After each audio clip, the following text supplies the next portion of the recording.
आप देख रहे हैं न्यूज इंसाइडर के साथ प्रोग्राम स्पेशल रिपोर्ट, जिसमें दिन भर की अहम खबरें पहुंचाएंगे आप तक। इस प्रोग्राम को आप तक पहुंचाने में हमारे साथ ताउन किया है ग्लोबल इनोवेशंस कंसल्टेंसी ने, जो कि तालीम के लिए वादी का भरोसेमंद ब्रांड है। स्टार हॉस्पिटल सनत नगर श्रीनगर ने, जहां दुनिया के बेहतरीन डॉक्टर्स हर मर्ज का शफा बख्श इलाज करते हैं। Birla open minds international school TMT Srinagar ने सैंसो गीजर, जो कि सर्दी के मौसम में गर्म पानी के लिए जम्मू कश्मीर के लोगों का भरोसेमंद ब्रांड है। और Al Fazal tour and travels Anantnag Kashmir ने, जो हज, उम्रा और जियारत के लिए बेहतरीन खिदमत फराहम करते हैं। जम्मू कश्मीर में एक बार फिर शुरू होगी दरबार मूव की रिवायत। वज़ीर आला उमर अब्दुल्ला का बड़ा ऐलान, बोले LG सिन्हा को भेजी गई फाइल को मिली मंजूरी। जम्मू कश्मीर के वज़ीर आला उमर अब्दुल्ला की जानिब से जुमेरात के दिन एक बड़ा ऐलान किया गया है कि सदियों पुरानी दरबार मूव की रिवायत को दोबारा शुरू किया जा रहा है, जो कि पिछले 4 सालों से ज्यादा अरसे के लिए बंद थी। ये रिवायत उस वक्त बंद हुई थी जबकि लेफ्टिनेंट गवर्नर मनोज सिन्हा की जानिब से इसे रोक दिया गया था। प्रेस कॉन्फ्रेंस में खिताब करते हुए वज़ीर आला उमर अब्दुल्ला की जानिब से कहा गया कि कैबिनेट ने इस पुरानी रिवायत को दोबारा जिंदा करने की मंजूरी दी थी। उन्होंने कहा कि फाइल लेफ्टिनेंट गवर्नर के पास भेजी गई थी और अब उसे मंजूरी मिल चुकी है। हुकूमत जल्द ही इस रिवायत को दोबारा से शुरू करेगी। वाज़ेह है कि कैबिनेट ने इस साल सितंबर में ही पूरी तरह से दरबार मूव को वापस लाने की सिफारिश की थी। इस हवाले से पिछले साल ही वज़ीर आला उमर अब्दुल्ला की हुकूमत की जानिब से ये कहा गया था कि वो अगले साल दरबार मूव की रिवायत को फिर से बहाल करेंगे। ये रिवायत 1872 में महाराजा गुलाब सिंह की जानिब से शुरू की गई थी, जिसका मकसद ये था कि सर्दियों में दरबार जम्मू में और गर्मियों में श्रीनगर में लगाया जाए, ताकि दोनों इलाके के लोगों को हुकूमती सहूलियात बराबर से मिल सके। ये अमल 1 सदी से ज्यादा अरसे के लिए जारी रहा, लेकिन साल 2021 में लेफ्टिनेंट गवर्नर मनोज सिन्हा की जानिब से इस रिवायत को मुअत्तल कर दिया गया था। अब उमर अब्दुल्ला की हुकूमत ने इसे फिर से शुरू करने का फैसला करके एक नई तहरीक का आगाज कर दिया है, जिससे लोग दोबारा एक अच्छा कदम कहकर खुश आमद कह रहे हैं। लेकिन हमने लोगों के साथ वादा किया था कि हम दरबार मूव को रिस्टोर करेंगे। कैबिनेट ने रेस्टोरेशन का फैसला जो है लिया, वो फैसला LG साहब के पास भेजा गया। LG साहब ने अपना दस्तखत उस फाइल पे करके वापस दिया। मैंने आज फुल दरबार मूव के लिए सरकारी फाइल पे जो है अपना दस्तखत डाला हुआ है और उम्मीद करता हूं कि वो ऑर्डर जारी होगा और जो पुराना दरबार मूव की जो रिवायत रही है, उस रिवायत को हम रिस्टोर कर रहे हैं। पीपल्स डेमोक्रेटिक पार्टी की जानिब से आज बड़ा ऐलान करते हुए राज्यसभा इंतखाबात में तभी हिमायत देने का ऐलान किया गया है जब हुकूमत लैंड राइट्स और डेली वेजेस के बिल को मंजूरी दे देगी। पीपल्स डेमोक्रेटिक पार्टी की सरबराह महबूबा मुफ्ती की जानिब से जुमेरात के दिन कहा गया कि उनकी पार्टी राज्यसभा के इंतखाबात में अपना हिस्सा और हिमायत तभी देगी जबकि हुकूमत PDP के लैंड राइट्स बिल और डेली वेजेस के रेगुलराइजेशन के बिल को असेंबली में मंजूरी देगी। महबूबा मुफ्ती की जानिब से कहा गया कि नेशनल कॉन्फ्रेंस के सरबराह फारूक अब्दुल्ला ने उन्हें फोन करके PDP की हिमायत मांगी है। उन्होंने कहा है कि फारूक साहब ने मुझसे राब्ता किया और राज्यसभा इंतखाबात के लिए सपोर्ट मांगा। हमारी पार्टी की क़ियादत इस मसले पर मिलकर फैसला करेगी। मैं उन्हें ये भी बताना चाहती हूँ कि हमने जमीन के हकूक और रोजमर्रा के मजदूरों के मुस्तकबिल से जुड़े अहम बिल पेश किए हैं। अगर हुकूमत इन बिल्स को मंजूरी देती है तो हम उसकी हिमायत पर गौर कर सकते हैं। वाज़ेह रही PDP लंबे अरसे से जमीन के हकूक और डेली वेजेस के मुस्तकिल होने के मसले पर भी आवाज उठाती नजर आई है। अगर ये बिल मंजूर हो जाते हैं तो हजारों खानदानों, खास करके देहाती इलाकों और अर्जी हुकूमती कारकुनों को भी बड़ा फायदा मिल जाएगा। वहीं इस दरमियान नेशनल कॉन्फ्रेंस की जानिब से भी अब तक महबूबा मुफ्ती के इस शर्त पर कोई भी रस्मी जवाब नहीं दिया गया है। यह भी याद रहे कि PDP ने पिछली असेंबली सेशन में भी शराबबंदी और डेली वेजेस के मुस्तकिल होने से मुतल्लिक बिल्स पेश किए थे। ये तमाम बिल माली असरात रखते हैं और पार्टी ने इसी सेशन में जमीन के इंतजाम और मलकियत से मुतल्लिक बिल भी पेश किया है। सिर्फ इतना ही नहीं, PDP के पुलवामा से MLA वहीदुर रहमान पर्रा की जानिब से भी ये कहा गया है कि पार्टी चाहती है कि हुकूमत पूरी तरह से तस्दीक करे कि अगले असेंबली सेशन में डेली वेजेस के रेगुलराइजेशन के बिल को और जम्मू कश्मीर में जमीन के हकूक के लिए और रेगुलराइजेशन के बिल को भी मंजूरी दी जाएगी। उनकी जानिब से कहा गया है कि नेशनल कॉन्फ्रेंस के पास पूरी अक्सरियत है, इसलिए ये बिल आसानी से पास हो सकते हैं। लेकिन वज़ीर आला उमर अब्दुल्ला मजदूरों और बेजमीन खानदानों के साथ खड़ा होने के बजाय सिर्फ बहाने और प्रोसीजर के पीछे ही छुप रहे हैं। वहीद पर्रा की जानिब से सवाल भी उठाया गया है। उन्होंने कहा है कि सवाल बहुत सीधा है, क्या वो इन बिल को सपोर्ट करेंगे या फिर वो लोगों के साथ धोखा ही करेंगे। देखिए, फारूक साहब ने मुझे फ़ोन किया, उन्होंने बोला कि हमें सपोर्ट की ज़रूरत है। मैंने उनको ये बताया कि देखिए सपोर्ट जहाँ तक है हम आपस में अपनी हमारे सीनियर लीडर बैठ के बात भी करेंगे, मगर मैंने उनको बोला हमारी कुछ बिल्स हैं जो पिछले सेशन में भी लाई थी, हमने आज भी लाई हैं। कम से कम उसमें 1-2 बिल्स तो हमारे आप पास करवा दें, चाहे वो ये जो लोगों के, जो गरीब लोगों की घास चराई में 30 साल से ज़्यादा वक्फे से जो उनके पास जगह है, मकान है, दुकान है, गाँव खाना है, उसको रेगुलराइज की लीजिए। या जो डेली वेजर बेचारे हज़ार इतने सालों से 20-20, 25-25 साल से सारा जो सरकार ये चलाते हैं, चाहे PHE हो, RNB हो, इरिगेशन हो, कोई भी डिपार्टमेंट हो, हेल्थ हो, तो इनकी वजह से वो डिपार्टमेंट चलता है। तो ये बेचारे 8,000 रुपये में क्या करेंगे? तो अगर कम से कम ये 1-2 बिल्स में वो हमारी मदद करें, उसको पास होने में मदद करें, तो शायद हम सोच सकते हैं उस बारे में।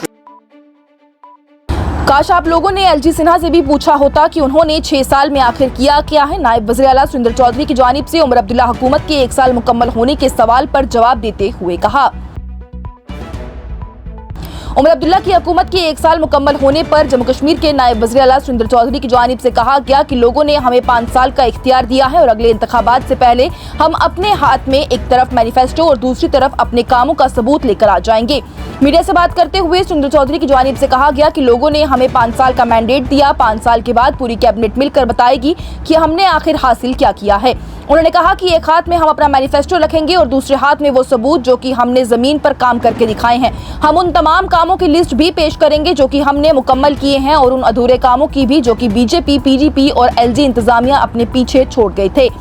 नायब वज़ीर आला की जानिब से LG सिन्हा पर भी निशाना साधते हुए कहा गया कि जब भी हम LG से सवाल करते हैं तो BJP के रहनुमा सुनील शर्मा LG और BJP, PDP दोनों के नुमाइंदे बन जाते हैं।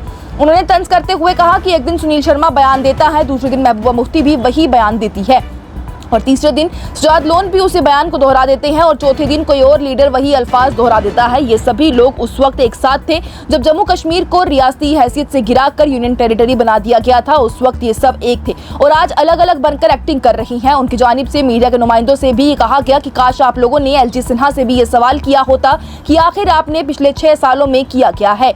ये बयान सरकार के 1 साल मुकम्मल होने के मौके पर आया है जब हुकूमत अपनी परफॉर्मेंस और आवाम के किए गए कामों पर रोशनी डाल रही है। मुझे बड़ा दुख होता है और दिल में एक ठेस पहुंचती है जब आप लोग एक ये सवाल मुझे पूछते हो और मेरे लीडर उमर अब्दुल्ला साहब को पूछते हो। मुझे खुशी उस दिन होगी जिस दिन मेरा जम्मू कश्मीर का पत्रकार जो एक बुलंद आवाज़ उस दौर में भी रहा जब आप पे भी बड़े सितम ढाए गए, बड़ी चीज़ें आपकी आवाज़, आपकी कलम को बंद करने की कोशिश की। उस दौर में भी वो कलमबाज थे, वो मेरा मीडिया, वो मेरे पत्रकार भाई थे जिन्होंने हिम्मत रखी और मुकाबला किया और इस जम्मू कश्मीर के कल्चर और जम्मू कश्मीर की आवाज़, जो लोगों की, जो आम गरीब की आवाज़ थी, उसको बुलंद रखा।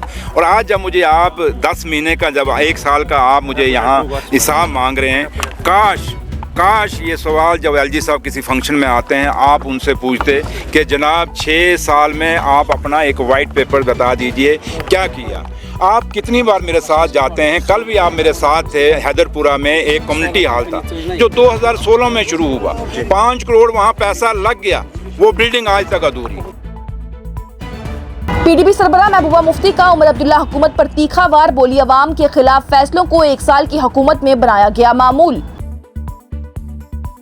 जम्मू कश्मीर में नेशनल कॉन्फ्रेंस की हुकूमत के 1 साल मुकम्मल होने पर जम्मू कश्मीर की साबका वज़ीर आला और पीपल्स डेमोक्रेटिक पार्टी की सरबराह महबूबा मुफ्ती की जानिब से उमर अब्दुल्ला की हुकूमत पर सख्त तनकीद की गई है। उन्होंने कहा है कि हुकूमत ने अपने वादे पूरे नहीं किए हैं और अवाम के खिलाफ लिए गए फैसलों को बिल्कुल मामूल बना दिया है।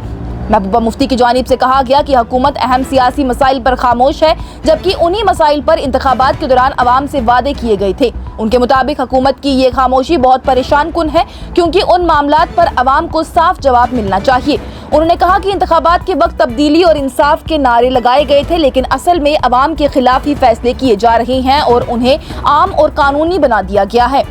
महबूबा मुफ्ती की जानिब से सोशल मीडिया प्लेटफॉर्म एक्स पर लिखा गया कि नेशनल कॉन्फ्रेंस की हुकूमत का 1 साल मुकम्मल हुआ है लेकिन ज़मीनी हकीकत बिल्कुल मुख्तलिफ है।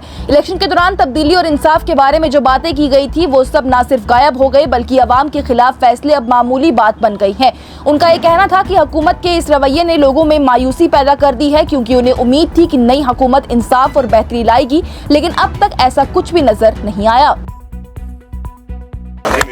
एक बात कहना चाहती हूँ कि पिछले 2019 के बाद जो गवर्नर रूल में हो रहा था, पकड़ दकड़ का माहौल था, रोज़ छापे पड़ते थे अलग अलग एजेंसीज़ के, बैन लगाई जाती थी, जो इंस्टीट्यूशंस हैं उनको अटैच किया जाता, लोगों की प्रॉपर्टी अटैच की गई। यानी जम्मू कश्मीर में एक सर्विलेंस चल रही थी, कोई बात नहीं कर सकता है, कोई कुछ नहीं कर सकता है। तो उस वक्त लगता था ये बड़ा एबनॉर्मल है, ये क्या हो रहा है। मगर उमर साहब ने जो सबसे बड़ी सर्विस की बीजेपी की, कि जो अभी तक लोगों को लगता था ये क्या को मुलाजिमों को निकालते, लोग बोलते थे क्यों निकाला, तो उमर साहब ने उसको नॉर्मलाइज किया कि जो अभी तक लगता था कि ये बुरा हो रहा है, गलत हो रहा है, उमर साहब ने कहा ये ठीक है, चल रहा है। क्योंकि ना वो बात की उन्होंने, न इसमें कोई रेजिस्टेंस दिखाया। जो उन्होंने कहा था कि हमारे जो लोग हज़ारों की तादाद में बाहर जेलों में हैं, उनको हम लीगल एड देंगे, नहीं दिया। उन्होंने कहा था 370 को लेके नाम नहीं लेते 370 का। यानी जो बीजेपी का एक नैरेटिव रहा कि मसले कश्मीर के हवाले से कोई बात नहीं होनी चाहिए, 370 के हवाले से कोई बात नहीं होनी चाहिए, सिर्फ स्टेटहुड की बात बीजेपी। और आज स्टेटहुड को भी उमर साहब ने एक बहुत बड़ा मुश्किल सवाल बना दिया। और कांग्रेस रहनुमा राहुल गांधी का डोनाल्ड ट्रंप के नए दावे पर वज़ीर आज़म मोदी पर तीखा वार, बोले मोदी ट्रंप से डरे हुए लगते हैं। कांग्रेस के रहनुमा और मेंबरान पार्लियामेंट राहुल गांधी की जानिब से वज़ीर आज़म नरेंद्र मोदी पर निशाना साधते हुए कहा गया कि मोदी साहब अमेरिका के सदर डोनाल्ड ट्रंप से डरे हुए लगते हैं। ये बयान उसके बाद आया है जब ट्रंप की जानिब से कहा गया कि मोदी ने उन्हें यकीन दिलाया है कि हिंदुस्तान अब रशिया से तेल नहीं खरीदेगा। ट्रंप की जानिब से व्हाइट हाउस में मीडिया से बात करते हुए कहा गया कि मोदी ने मुझसे वादा किया है कि अब हिंदुस्तान रशिया से तेल नहीं लेगा, ये एक बड़ा कदम है। उसने ये भी कहा कि मोदी मेरा दोस्त है, हम दोनों के ताल्लुकात अच्छे हैं और चाइना को भी हिंदुस्तान की मिसाल पर ही चलना चाहिए। लेकिन हिंदुस्तान की तरफ से अब तक इस दावे की तस्दीक नहीं की गई है। ट्रंप के मुताबिक मोदी का ये वादा उसकी कोशिशों का हिस्सा था, जहां वो रशिया की तेल से होने वाली आमदनी रोकना चाहता था ताकि यूक्रेन की जंग में उसे मदद न मिले। ट्रंप की जानिब से कहा गया है कि हिंदुस्तान का रशिया से तेल लेना बंद करना एक प्रोसेस है जो कि कुछ वक्त लेगा, लेकिन उनका कहना था कि मोदी ने शुरुआत कर दी है और जल्दी ये अमल मुकम्मल भी हो जाएगा। राहुल गांधी की जानिब से इस पर सख्त तनकीद करते हुए कहा गया कि मोदी बार बार ट्रंप के दबाव में आते हैं। उन्होंने कहा कि मोदी ने ऑपरेशन सिंदूर पर भी ट्रंप के बयान को भी जुटलाया नहीं और गाजा मसले पर भी ट्रंप को मुबारकबाद दी, जबकि वो खुद हिंदुस्तान के मसाइल पर खामोश रहे। कांग्रेस के सीनियर रहनुमा जयराम रमेश की जानिब से भी वज़ीर आज़म मोदी पर तनकीद करते हुए कहा गया कि अब ट्रंप ने खुद कहा है कि मोदी ने वादा किया है कि हिंदुस्तान रशिया से तेल नहीं लेगा। लगता है मोदी ने अपने फैसले अमेरिका को आउटसोर्स कर दिए हैं। 56 इंच का सीना अब छोटा और सिकुड़ गया है। And he's assured me there will be no oil purchased from Russia. I don't know, maybe that's a breaking story. Can I say that? Would you say? There will be no oil. He's not buying his oil from Russia. It started. You know, you can't do it immediately. It's a little bit of a process. But the process is going to be over with soon. And all we want from President Putin is stop this.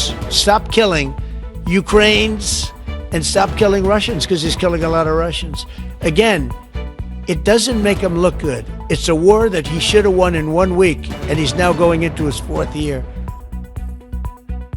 आज की special report में इतना ही। दीजिए इजाजत। Latest updates के लिए देखते रहिए न्यूज़ इंसाइडर 24/7।